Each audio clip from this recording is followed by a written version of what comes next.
Good morning, good afternoon. Some of you are going to get this either early in the morning or late in the evening. It really doesn't matter, but it is real. That word, what is real, is some of the topic today, and this is going to go over my actual time. But what is real? How do we fulfill our desires? What is real? I know that existence is real. I know that the sky is real. The trees are real. How I feel is real. I don't want to get deep, but I will say this.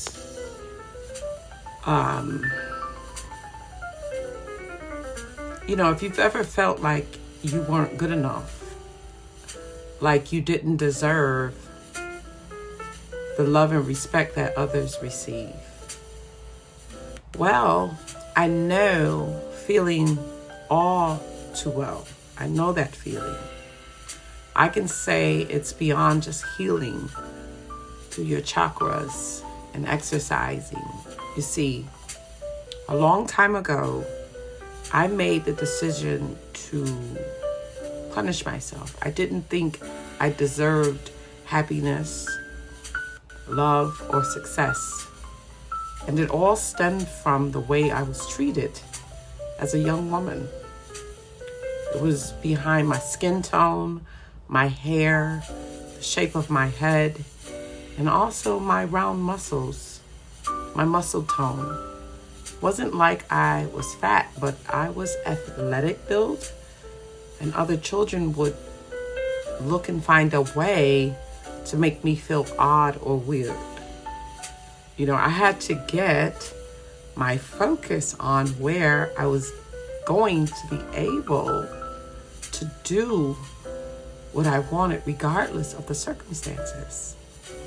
And the environment that was centered around this playground area, as a child, as a young girl, to play, I had to get into something I could have.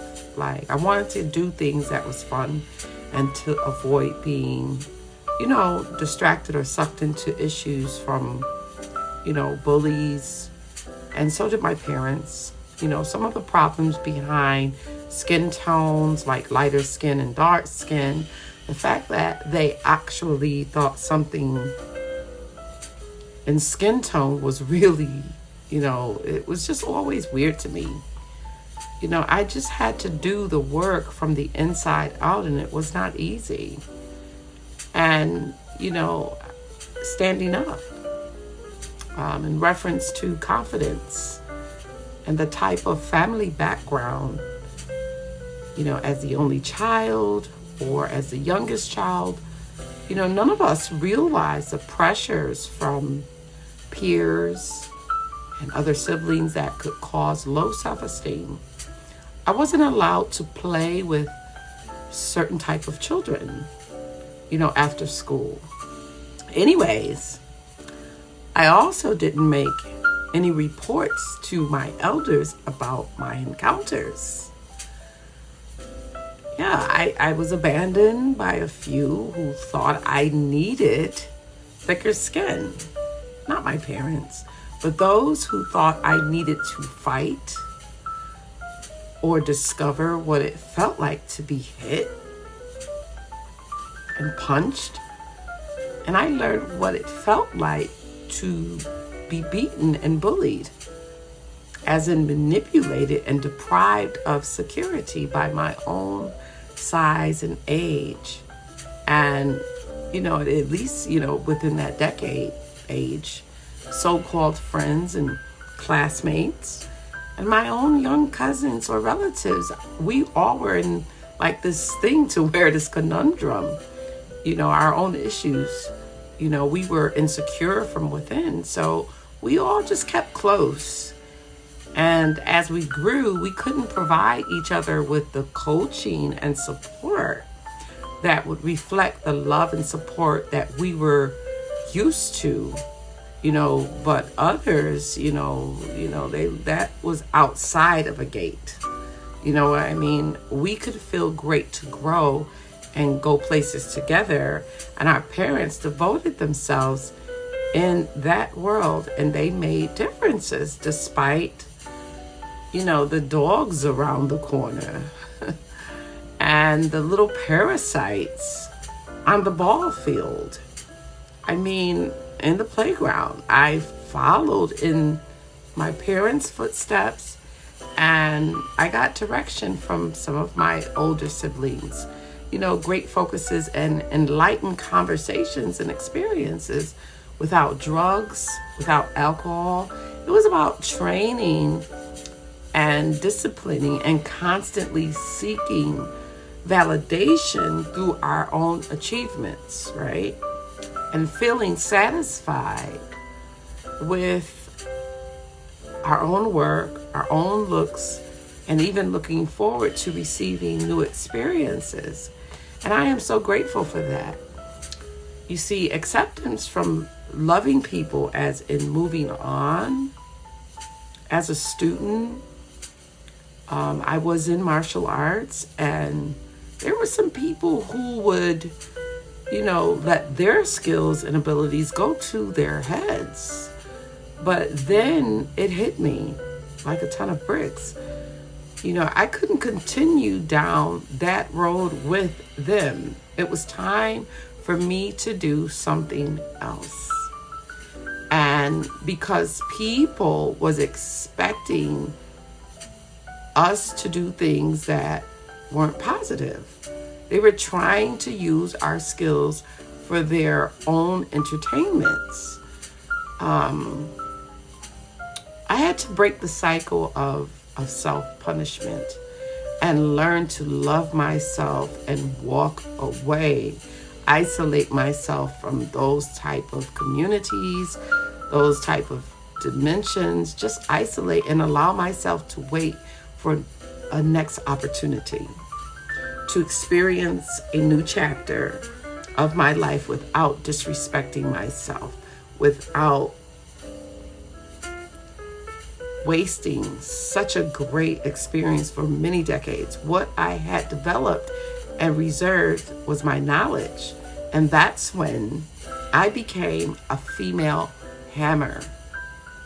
Strong and unbreakable, beautiful and sweethearted, without feeling or needing to isolate. I remember my mother said, when you drive a hammer, don't break your nails. Okay, I was promoted by her to go to modeling school, and it really paid off. And even then, I didn't want to be a model. I wanted to turn and shift. I wanted to do dance lessons. I wanted to try a new dimension of life and experiences. And I was thankful that, I had the courage and support to move on. You know what I'm saying? I started loving myself more. My flaws and all the certain things, insecurities and not feeling good enough. I didn't need validations from bullies or aggressive people who were mean, girls or boys. That is what I teach my children and others. I had to walk a few miles and even walk with students through things so they could embrace their experience. Because with myself, we do, have memories that we should embrace by using, my old school for new school teaching and learning. It's because, when you can be careful and help others, right? I realized that I didn't deserve to be so hard on myself. You know what I'm saying? The frequency itself was absolutely like an instrument to play the game of life. And I didn't have to accept the energies or the entities that was lurking, looking for problems. This is a great value for our younger society. Even when we can't teach some to choose, at least we can give options for them to have room to discover. I started teaching boundaries through martial arts because I learned that. And standing in for someone who could appreciate my demonstrations, who even now can appreciate the sessions that I do spiritually as a coach, as a therapist, and teaching them that they can command their own actions. The respect for oneself is a reward.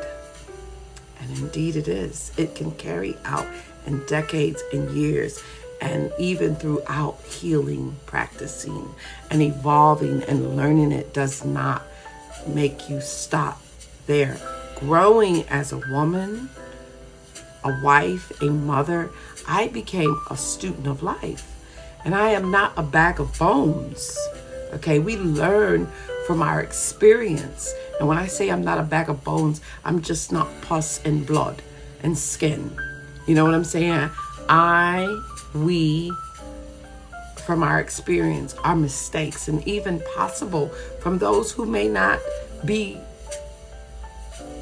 able to understand their own actions, even in these days.